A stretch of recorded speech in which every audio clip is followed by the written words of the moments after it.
नेपाल सरकार के खिलाफ विरोध प्रदर्शनों ने पूरी दुनिया का ध्यान आकृष्ट किया, पूरी दुनिया में छाए रहे। इसके खिलाफ एक था जेएनजी। ये क्या है? ये न तो राजनीतिक, सामाजिक या आर्थिक किसी भी तरह का यह संगठन नहीं है। यह एक जनरेशन का नाम है, ऐसा जनरेशन जो कि सोशल मीडिया और इंटरनेट के जमाने का है, इसमें पला बढ़ा है, जो सबसे ज्यादा जागरूक है अपने अधिकारों के प्रति। अब ऐसे ही कुछ जनरेशंस के नाम हम सीखेंगे।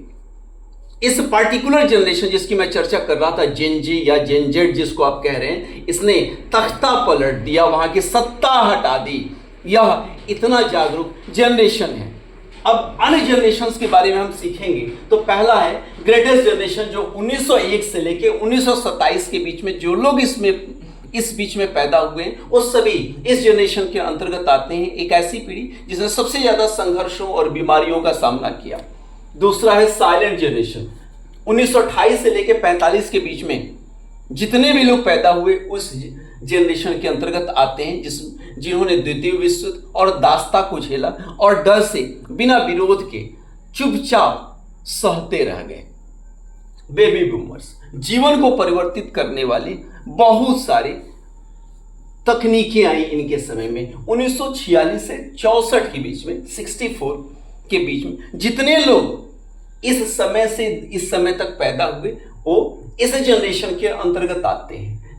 जनरेशन एक्स 1965 से 80 के बीच में, या इससे 65 से 80 तक जितने लोग पैदा हुए वो इस जनरेशन के अंतर्गत काउंट किए जाते हैं। अब ये जनरेशन को हम कह सकते हैं कि यह मॉडर्न जनरेशन की शुरुआत है।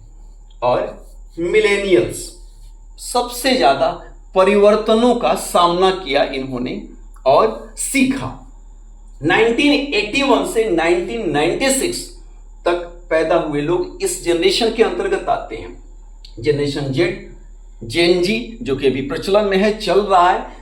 1997 से 2012 तक जो लोग पैदा हुए वो इस जनरेशन के अंतर्गत आते हैं। और लास्ट में जनरेशन अल्फा 2013 से 25, जो कि सबसे ज्यादा आधुनिक है और 21st सेंचुरी का यह सबसे रियल में या वास्तविक जनरेशन कहलाएगा। सबसे युवा पीढ़ी है इसमें। उम्मीद करता हूं कि इंफॉर्मेशन आपको जरूर अच्छी लगी होगी। अगर नहीं लगी, पसंद आई, तो प्लीज ज्यादा से ज्यादा संख्या में लाइक, शेयर और हमारे यूट्यूब चैनल एवं मस्त को सब्सक्राइब करें।